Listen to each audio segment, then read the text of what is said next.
الحمد للہ رب العالمین والعاقبۃ للمتقین والصلاة والسلام علی رسول اللہ محمد وعلی آلہ واصحابہ اجمعین، اما بعد فاعوذ باللہ من الشیطان الرجیم، بسم اللہ الرحمن الرحیم۔ معزز سامعین کرام، السلام علیکم ورحمۃ اللہ وبرکاتہ۔ ہماری آج کی گفتگو کا موضوع تین طلاق کے بعد محض صلح کر کے میاں بیوی کے ساتھ رہنے کا کیا حکم ہے۔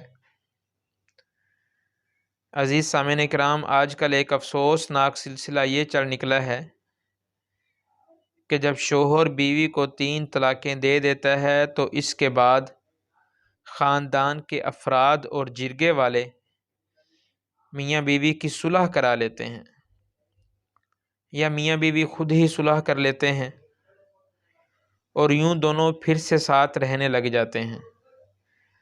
حالانکہ شریعت کی روح سے تین طلاق واقع ہو جانے کے بعد محض باہمی صلح کر کے میاں بیوی کا ساتھ رہنا ناجائز اور گناہ ہے۔ ایسی صورت میں پوری زندگی حرام کاری جیسے سنگین جرم میں مبتلا رہنے کا گناہ بھی اعمال نامہ کو سیاہ کرتا چلا جاتا ہے۔ اللہ تعالی ہر مسلمان کو محفوظ رکھے۔ واضح رہے کہ تین طلاق واقع ہو جانے کے بعد میاں بیوی کا محض صلح کر کے ساتھ رہنا اس لیے غلط اور گناہ ہے کہ قرآن و سنت اور اجماع امت کی روح سے تین طلاق دینے سے تین طلاقیں ہی واقع ہوتی ہیں، اور تین طلاق واقع ہو جانے کے بعد قرآن و سنت سے ثابت شرعی حلالہ کیے بغیر محض صلح کر کے آ کر میاں بیوی کا ساتھ رہنا واضح طور پر ناجائز ہے۔ ایسی صلح کا کوئی اعتبار نہیں اور نہ ہی اس کی وجہ سے میاں بیوی ایک دوسرے کے لیے حلال ہو سکتے ہیں۔ عزیز سامعین کرام، یاد رکھیے گا کہ تین طلاق کے بعد تو میاں بیوی کا نکاح ہی ختم ہو جاتا ہے، وہ میاں بیوی ہی نہیں رہتے۔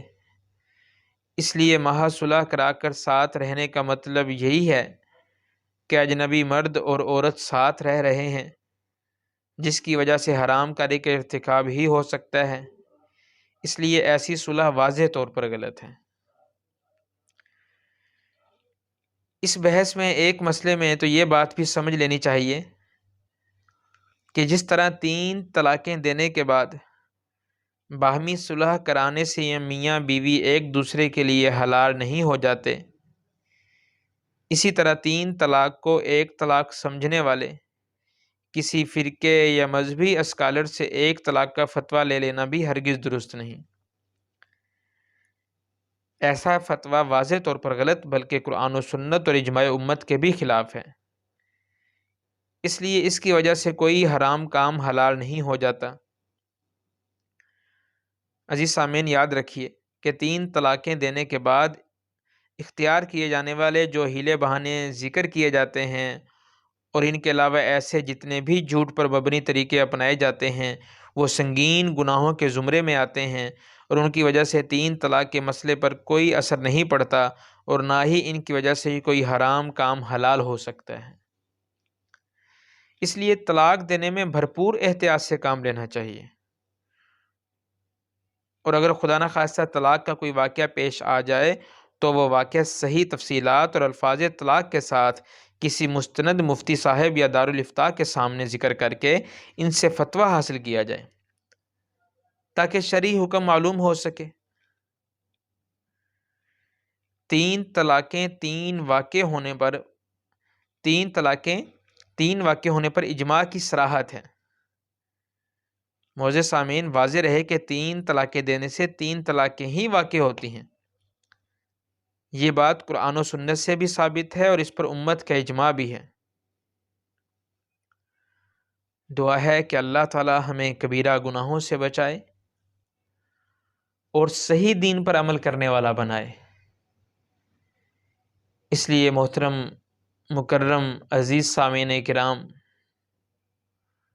یہ چھوٹا سا اور بڑا اہم مسئلہ ہے، آپ اسے اپنے دوستوں کے ساتھ بھی ڈسکس کیجئے، اس بیان کو آگے بھی شیئر کیجئے، تاکہ لوگوں میں اصلاح کا مادہ پیدا ہو اور لوگ ایسے کبیرہ گناہ سے بچ سکیں، اور اللہ تعالی ہمیں صحیح دین پر عمل کرنے کی توفیق عطا فرمائے۔ وآخر دعوانا ان الحمد للہ رب العالمین۔